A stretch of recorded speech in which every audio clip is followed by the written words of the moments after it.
Hello and welcome to CGTN. This is Africa Live and I'm Karen Roberts in Nairobi. Also coming up in the programme.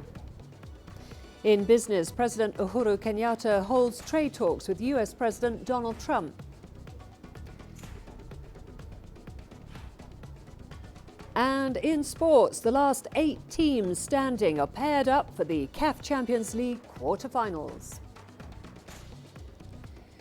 We begin with the latest on the coronavirus outbreak. In China, the total number of confirmed cases has surpassed 31,000, with more than 3,000 new cases confirmed nationwide on Friday. The death toll stands at 637 and over 1,600 have recovered. The number of new cases across the country have dropped for 2 consecutive days. More than half of the confirmed cases and most of the deaths are in Hubei province. That's the epicenter of the outbreak. The provinces of Zhejiang and Guangdong are the 2 most affected areas outside Hubei, with each reporting more than 1,000 cases. The Chinese cities of Beijing and Shanghai have each reported over 270 cases. The virus has spread to 24 other countries with a total of 267 confirmed cases. Dr. Wenliang, one of the first Chinese doctors who tried to warn fellow medics of the coronavirus outbreak, has died of the disease at the age of 34. Chinese health officials have expressed their condolences. 湖北省武汉市中心医院李文亮医生 Dr. Wenliang worked in Hubei province's Wuhan Central Hospital during the coronavirus outbreak and got infected with the disease. Medical staff tried their best to save his life, but he has unfortunately passed away. We at the National Health Commission express our deepest condolences for the loss and give our sincerest sympathies to his family. Well, the Wuhan local government as well as the World Health Organization have also given their condolences. Li tested positive for the virus on February the 1st and fell sick 6 days later. China's National Supervisory Commission is sending a special investigative unit to Hubei to look into issues related to the Chinese doctor and public concerns surrounding his death. The Chinese authorities pledged a thorough investigation. Also in Wuhan, several temporary hospitals have started taking in patients with mild symptoms of the virus. These temporary hospitals are taking in patients with mild symptoms. We have recruited over 2,000 nurses locally and nationwide to provide treatment and care to these patients. We have also dispatched mobile laboratories for medical treatment. Cross-infection will not happen among patients. To ensure this, we will have a special infection control team to guide work in these hospitals. China has introduced a series of financial policies to support the prevention and control of coronavirus. The Finance Ministry has distributed a special fund of over $9 billion to cover patients' out-of-pocket medical expenses, subsidies and bonuses for anti-epidemic workers, as well as their medical supplies and protective gear. Over $200 billion has been released to ensure adequate liquidity of the banking system. The stock, bond, monetary and foreign exchange markets are operating as scheduled. The loan interest rate has also been reduced for enterprises that provide medical and daily supplies to help small and micro-scale companies. Here's what the Deputy Governor of the People's Bank of China had to say. This outbreak takes place during Spring Festival, and its impact on service industries such as catering and tourism is noticeable. With an extended holiday, the industrial production and construction sectors will be affected. This will impact the economic performance in the first quarter, but our economy will return to near its potential output when the epidemic is over. The Ministry of Health in Tunisia plans to isolate international travellers showing coronavirus symptoms. The ministry announced that no cases of infection or suspected cases have been registered in the North African state. The Ministry of Health said that Tunisians boarding from China will be isolated as part of preventive measures against coronavirus.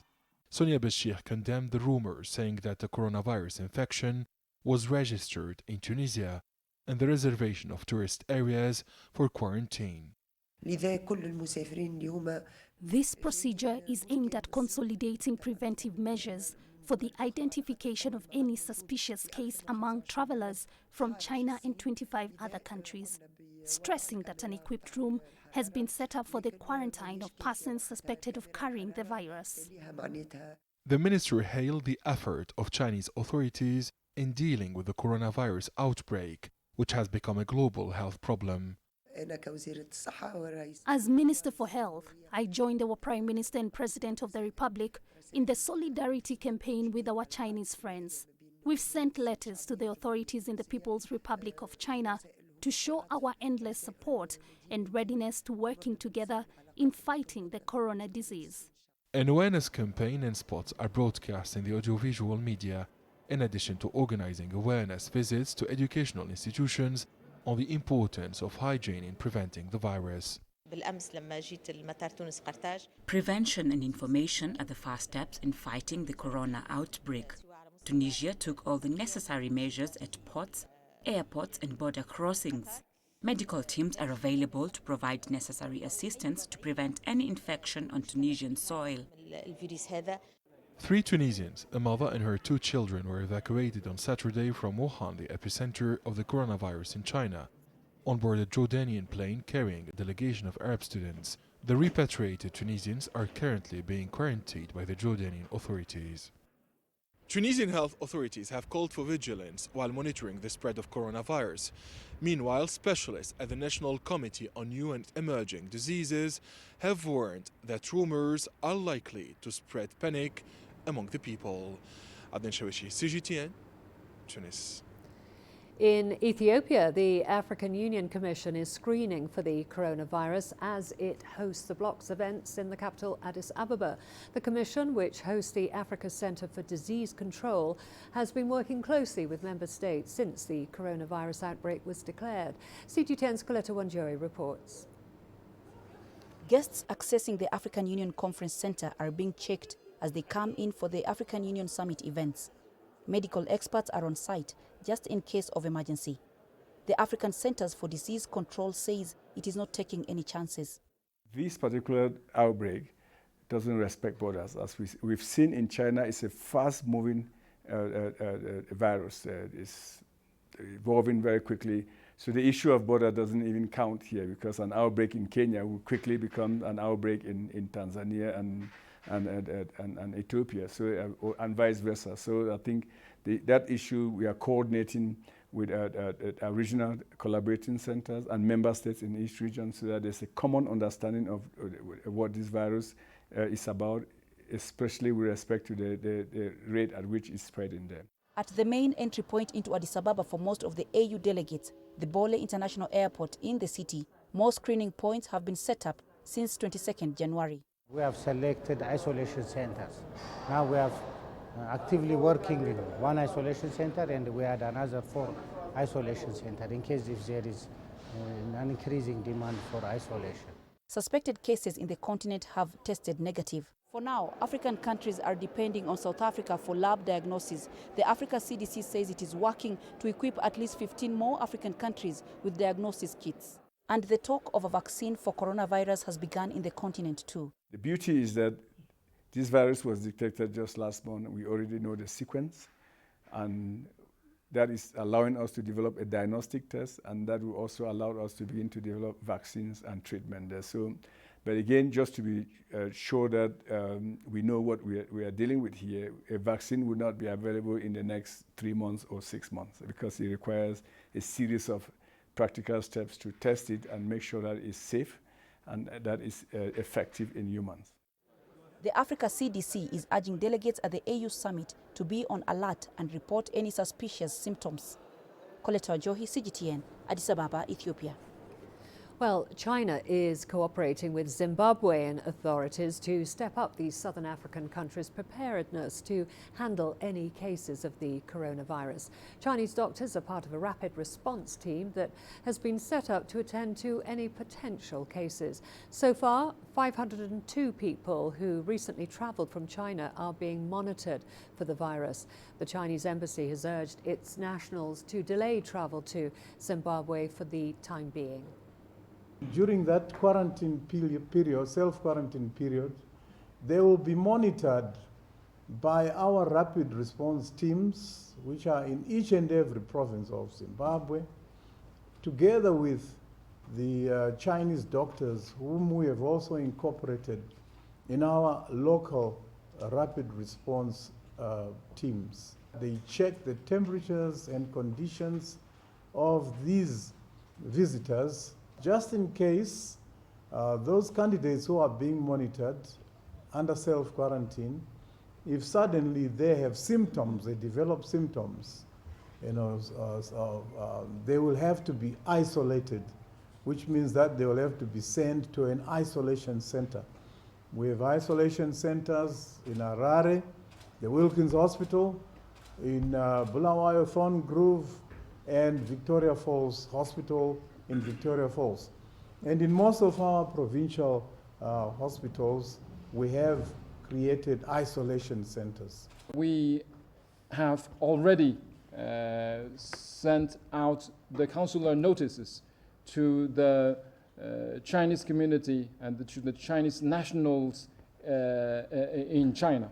We say we ask them to stop from coming to Zimbabwe for the time being, for the sake of the health and security of the Zimbabwean people. And we also say that we ask them, if some Chinese nationals come to Zimbabwe now, they have to be self-quarantined for 14 days. And possibly in the coming days in the future, then we could also ask them to increase the time, the duration to 21 days. We will follow the guidance of the Ministry of Health of Zimbabwe. And certainly we are also having a very close communication with the Ministry of Health, and we try to work out every measure to contain the situation, to keep the situation under control, to ensure the safety and security of the people here. Senegal has also expressed concerns about the potential of the virus spreading into the country. There are around 13 Senegalese students living in the city of Wuhan, the epicenter of the outbreak. In an interview, the Chinese ambassador to Senegal, Zhang Xian, said there's no need to panic, reiterating China's commitment towards containing the virus. He also hailed Senegal's support for China as it battles with the virus. Nous avons reçu un message de solidarité, de soutien du président. We received a message of solidarity and support from President Macky Sall a week ago. It is very encouraging for China. And we also received a lot of goods from Senegal to fight against this epidemic. You can pass on our message to their family. Their children in Wuhan, China are in good health. Their life is guaranteed and insured. There is no problem. China is also Teranga country.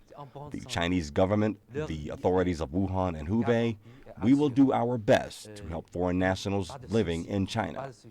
No problem. La Chine est aussi un pays.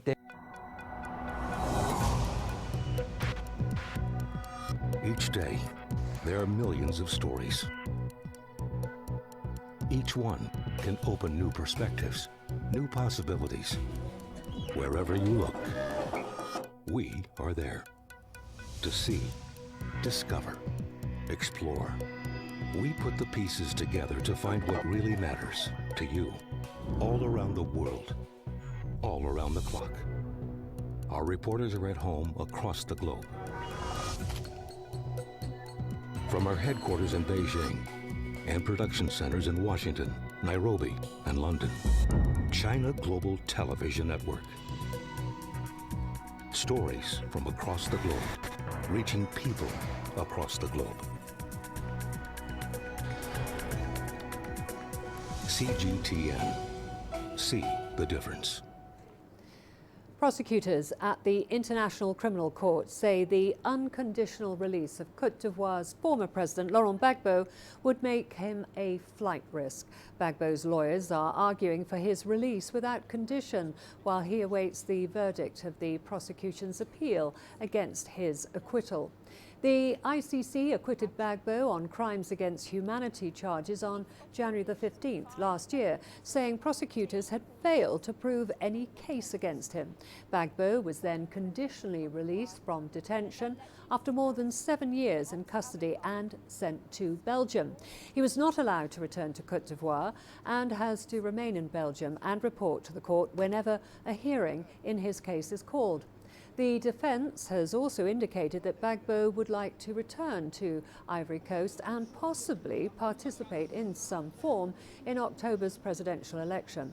Ivory Coast government has submitted arguments to the ICC saying Gbagbo's possible return to the country could cause unrest and that he continues to pose a flight risk.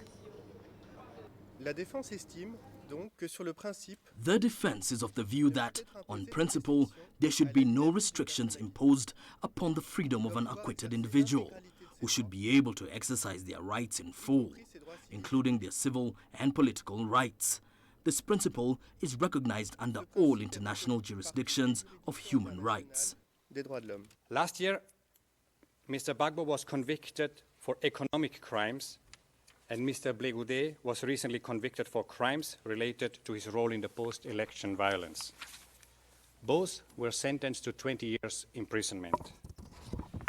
These convictions and sentences could well incentivize Mr. Gbagbo and Mr. Blé in the event that the appeals chamber were to release them unconditionally to go to a country other than Côte d'Ivoire from where they will not be extradited to Côte d'Ivoire or surrendered to the court.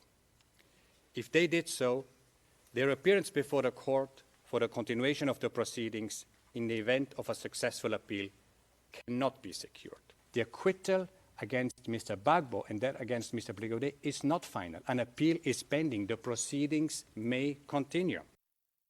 I'm waiting to hear that my president, Gbagbo, is free for good.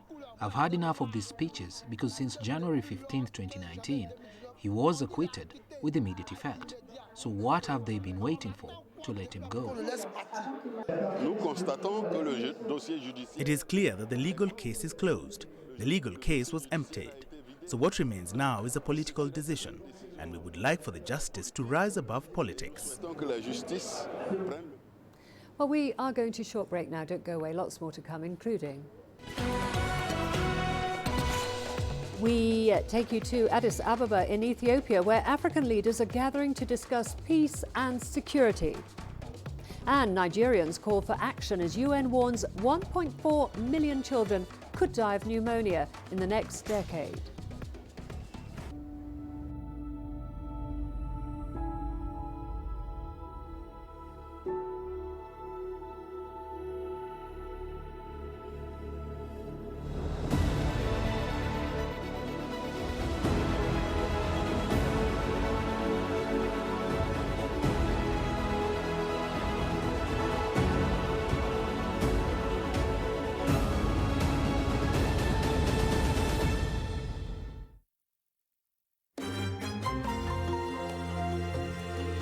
Africa Live. Find your voice.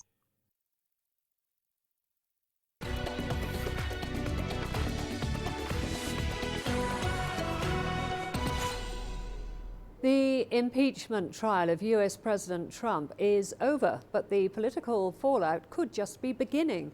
A day after being found not guilty, Trump spoke publicly for the first time. CGTN's White House correspondent Nathan King has more on Trump's celebration speech. Less than 24 hours after the US president was acquitted on both charges of impeachment that would have removed him from office if two-thirds of senators had voted for it. It was more of a victory lap than any sign of remorse or bringing this town together, holding up newspaper headlines with the word acquitted. President Trump surrounded himself with his successful legal team, senators who voted for him, and all his political backers in this town said he was right, he has been vindicated and poured scorn on his political opponents. They took nothing and brought me to a final vote of impeachment. That's a very ugly word to me. It's a very dark word, very ugly. But now we have that gorgeous word. I never thought a word would sound so good. It's called total acquittal. Now, we know this town has been divided even before that vote. We saw the State of the Union where Nancy Pelosi, the Speaker of the House and his arch political enemy, if you like, in this town, ripped up the president's speech as he finished that. And in her first real lengthy words since then, essentially says that she is still very angry with the president and he will always carry the mantle of impeachment. He's impeached forever, no matter what he says or whatever headlines he wants to carry around. You're impeached forever. You're never getting rid of that scar. And history will always record that you were impeached for undermining the security of our country, jeopardizing the integrity of our elections, and violating the Constitution of the United States. It's difficult to see how these political wounds heal here in Washington before the November elections.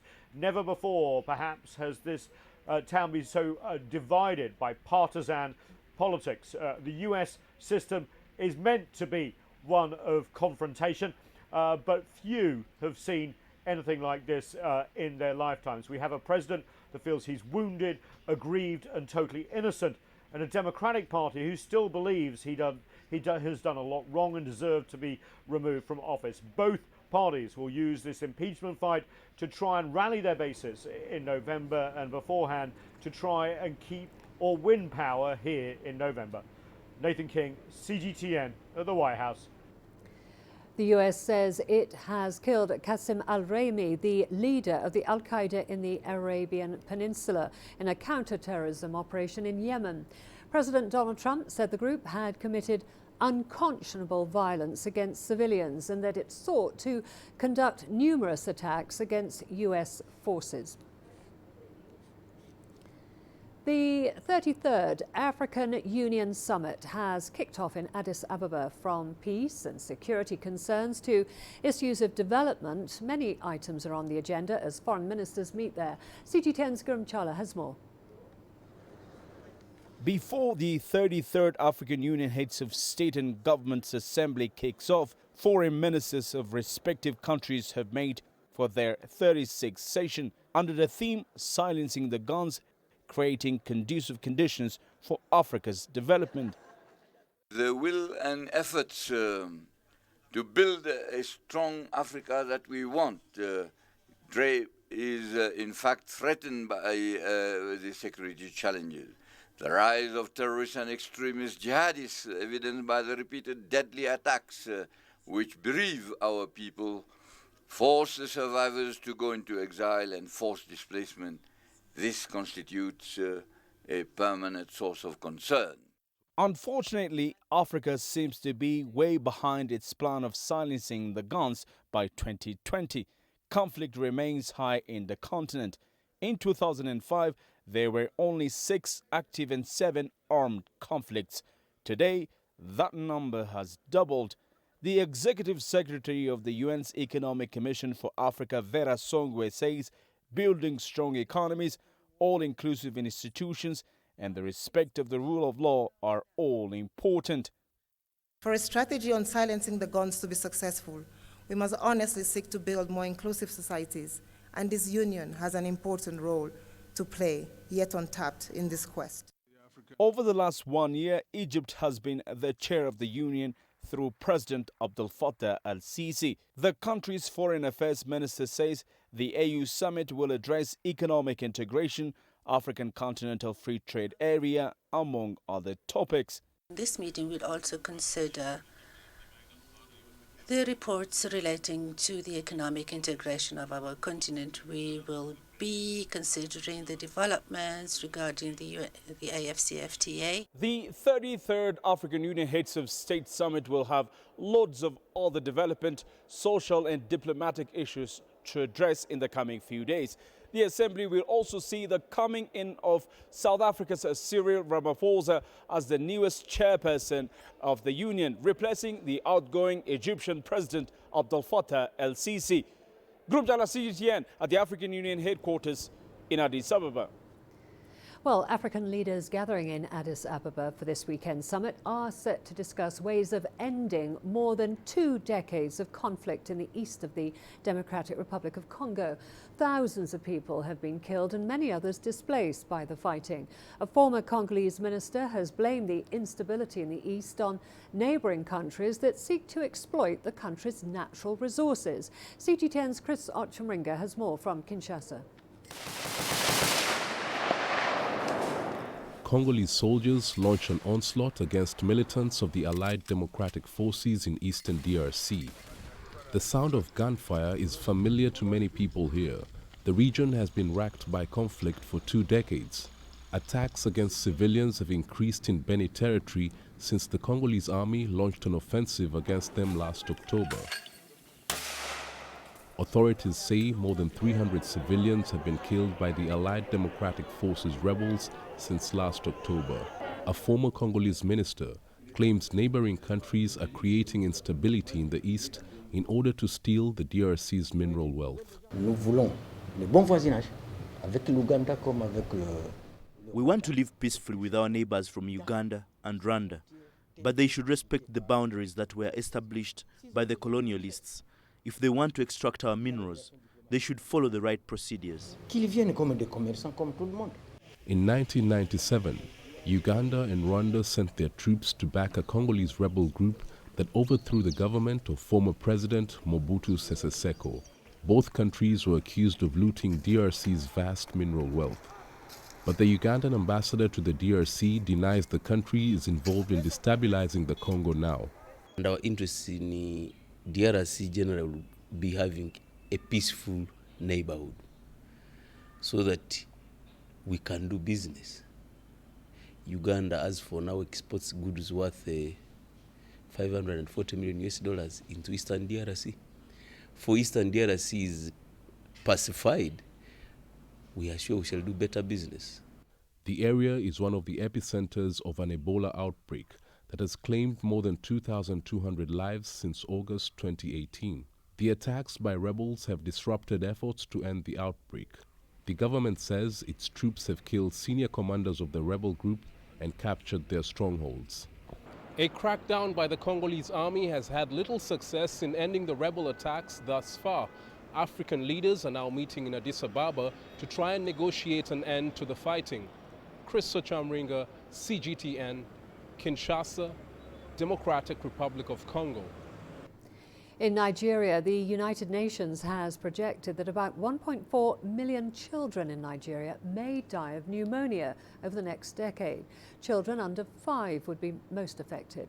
This has prompted calls for the country's health sector to scale up interventions to curb the disease. CGTN's Kelechi Emeklem has more. Pneumonia is a major threat to millions of children in Nigeria.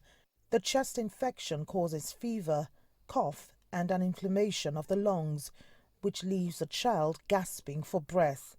At 20% death rate, it's the leading cause of death of children under 5. It's one of the infection that is commonly seen in children. Even in Gariki Hospital here, we see so many of them at every point in time.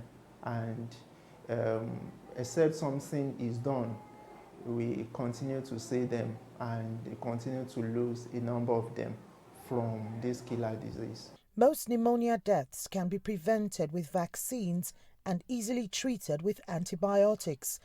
But many children are still not vaccinated and do not have access to proper medical care. It's a major challenge for the country where more than half of its population live below poverty line. The poor may go to the hospital and they may not be able to afford it, but it is actually available. But we have to ensure that it is now affordable. So international organizations like UNICEF have been working with the Nigerian government to scale up intervention. Governments are doing things, so there's a lot going on. There's a lot of focus. In fact, Nigeria has one of the first countries in the world to have a pneumonia control strategy and a guideline to actually control this disease. Improving nutrition breastfeeding and increasing vaccine coverage would reduce the risk of children dying from pneumonia. Over 800,000 deaths could be averted by significantly encouraging and scaling up services to prevent the disease. Kelechi Mekalam, CGTN Abuja, Nigeria. All of the business news coming up for you after the break, including President Uhuru Kenyatta holds trade talks with US President Donald Trump. And job cuts are looming as SAA figures out now how to stay in business.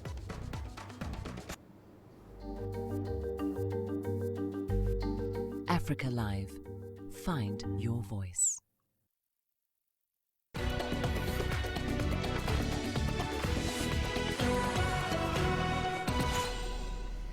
The US and Kenya have announced they're starting negotiations over a bilateral trade deal. Kenya's President Uhuru Kenyatta was in Washington for a meeting with US President Donald Trump at the White House. In the meantime, the State Department has announced that Secretary Mike Pompeo is expected to travel to Africa this month with scheduled stops in Angola, Ethiopia and Senegal. Pompeo will also visit the headquarters of the African Union in Addis Ababa to hold talks. CGTN's Giles Gibson reports now from the US Capitol. It was raining as President Kenyatta arrived at the White House for his meeting with the US President. Reporters shouted questions at the two leaders as they posed for photographs outside, with one reporter asking them if they're working on a trade deal, and President Trump responded, probably. Then, after their meeting at the White House, the US Trade Representative's office confirmed the two countries will start negotiating a deal that can serve as a model for additional agreements across Africa. Now, US-Kenya trade is currently worth around $1 billion per year, and the Trump administration says it sees enormous potential in that relationship. Now, a bilateral trade deal between the US and Kenya would supersede the Africa Growth and Opportunity Act, which is set to expire in 2025. AGOA, as it's known, was brought in under the Clinton administration in 2000 and was aimed at expanding trade between the US and countries in sub-Saharan Africa. As well as these trade negotiations, the US and Kenya are already working closely on counter-terrorism operations in East Africa. The US military is supporting Kenyan and African Union forces in their fight against Al-Shabaab in Somalia. Giles Gibson, CGTN, Washington. German Chancellor Angela Merkel has visited a BMW plant in Roslin in South Africa. She was accompanied by South African President Cyril Ramaphosa. The German Chancellor is on a two-day visit to strengthen bilateral relations. South Africa is Germany's largest trading partner in Africa, while Germany is South Africa's second largest trading partner.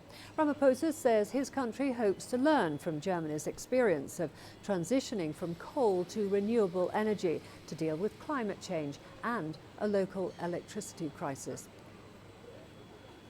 Well, staying in South Africa, practitioners in business rescue say job cuts at South African Airways are inevitable, but steps are being taken to minimize them. This comes as the state-owned entity prepared to implement more drastic measures in a bid to save costs. SAA announced cancelling flights to 11 destinations. The airline is among several South African state entities, including power company Eskom, that are mired in financial crisis after nearly a decade of mismanagement. State companies' financial problems are seen as one of the biggest threats to Africa's most industrialized economy. They've helped push down the country's credit rating to the brink of junk status. Ethiopia has officially opened the Ganale Dawa 3 hydro project plant. The facility, located some 650 kilometers south of Addis Ababa, generates 254 megawatts of power. It's built by China's CGC construction company at a cost of $450 million. CGTN's Giram Chola has more. This is one of Ethiopia's newest additions. The Ganale Dawa 3 hydroelectric dam generates 254 megawatts of electricity, and it is located some 650 kilometers south of Addis Ababa. It is Prime Minister Abiy Ahmed who has opened this dam.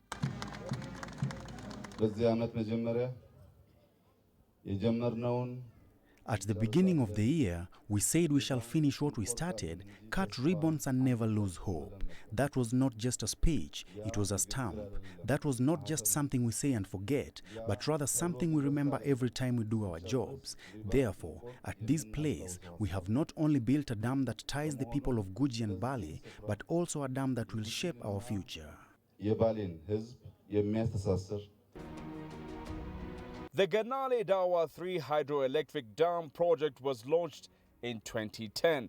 It is 110 meters high and 426 meters long, with a capacity of holding 2.57 billion cubic meters of water. And now Ethiopia hopes this plant will provide power to part of the 65% Ethiopians who do not get any electric supply. Therefore, in the near future, we will put together a visibility study on our rivers in order to provide electric power to the wider public. In addition to the current generation of 4,400 megawatts of energy, we are working to generate renewable energy sources. From hydro, we will soon generate 7,300 megawatts from Renaissance and Koisha dams. Also, 120 megawatts from wind and 250 megawatts from solar energy sources will be added into our grid. It's China's CGGC construction company which has put this plant together, and it has cost $450 million.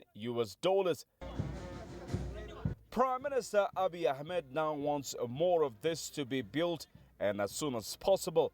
This time, the Ethiopian private sector is asked to partake in the next Ganale Dawa 6 project.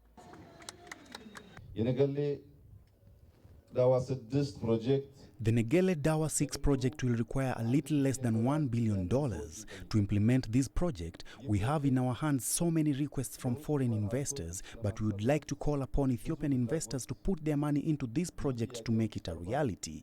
We can use the express on this project to build a new one.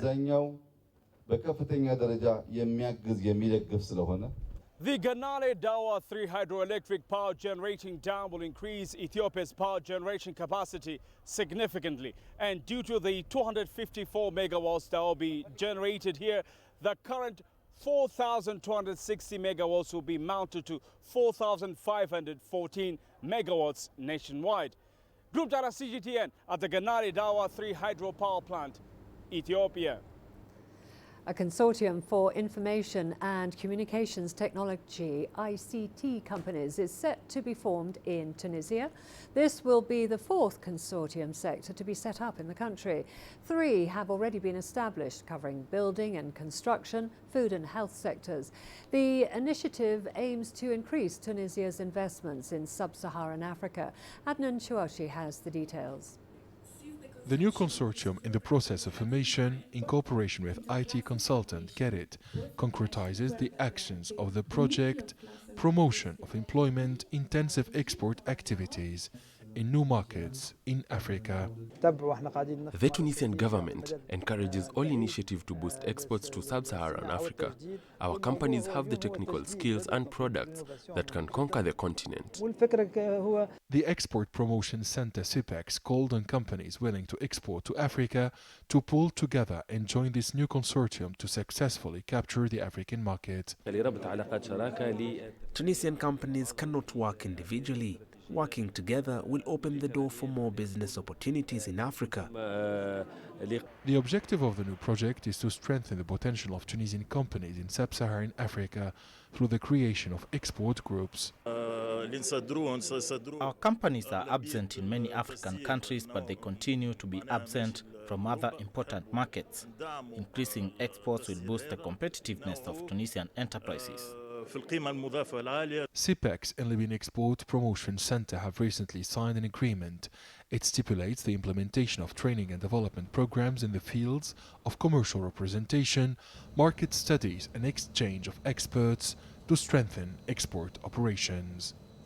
Tunisian authorities are determined to consolidate the country's economic presence in Africa through the strengthening of public-private partnerships. Analysts consider that the level of African economic cooperation remains low.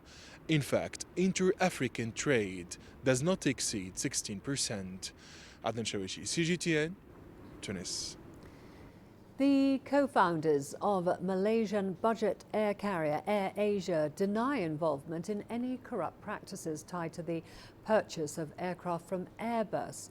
Tony Fernandes and Kamarudin Miranan have stepped down from their executive roles, while investigators eye allegations that Airbus improperly paid $50 million to sponsor the Caterham F1 motor racing team, owned by the executives. The allegations surfaced after Airbus agreed to a $4 billion settlement with Great Britain to avoid prosecution for allegedly paying bribes to purchases from several airlines. CGTN's Ryan Meltzer reports now from Kuala Lumpur. AirAsia co-founders Tony Fernandes and Kamarudin Miranan have categorically denied any misconduct in relation to Airbus's sponsorship of their now defunct F1 racing team, saying they would not do anything to harm the companies they spent the last 2 decades building up. But they have stepped aside from their executive roles with AirAsia and longer-haul AirAsia X for a minimum of 2 months. Aside from any internal AirAsia investigation, Malaysia's anti-corruption agency, Securities Commission and Aviation Commission are also looking into the allegations. From a governance perspective, being the founding directors of a public listed company, I think it is appropriate and correct move to step down and let the investigations run its course. AirAsia and AirAsia X share prices plunged this week after the allegations broke. But it was hardly the only headwind buffeting Asia's biggest budget carrier. What is going to hurt them more is the coronavirus, not this. Because AirAsia is a well-run company. Without the coronavirus, there wouldn't be any significant impact on AirAsia. The customers will not care. All they want is to travel in a low-cost carrier with good connectivity. Still, having their co-founders step aside at such a critical time will be a test. What's important here is to see the ability of the management as well as its resilience, and that will be a test of the ability of the organization to actually survive and also to overcome these times of crisis. Having launched a day before the 9/11 attacks and continued to grow and thrive despite setbacks such as SARS and H1N1, few would bet against AirAsia riding out this latest dual crisis. Ryan Meltzer, CGTN, Kuala Lumpur. In New Delhi, the 15th edition of the Indian Auto Expo is underway, where global automobile giants are showcasing their latest models. However, this year, because of a steep slump in consumer demand and fears of the coronavirus outbreak, the motor show has lost some of its sheen. CGTN's Naya Punia reports.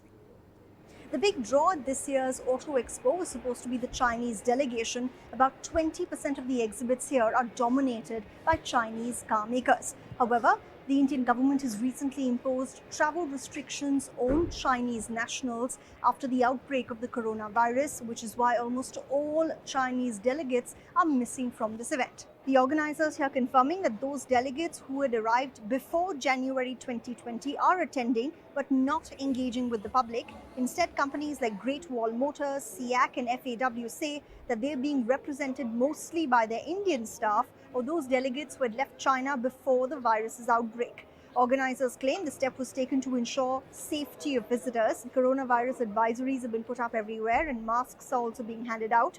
However, Chinese automakers say they're still optimistic. They've got cars equipped with artificial intelligence and electric vehicles on display.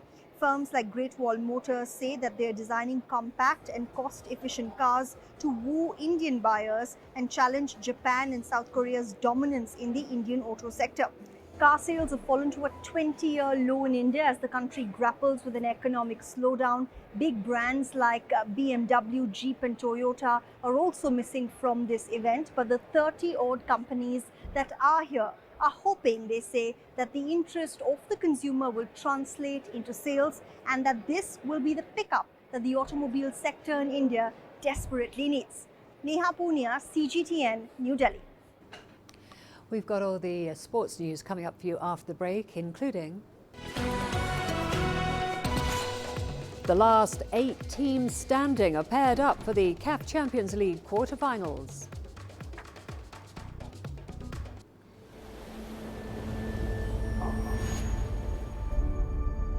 How would you create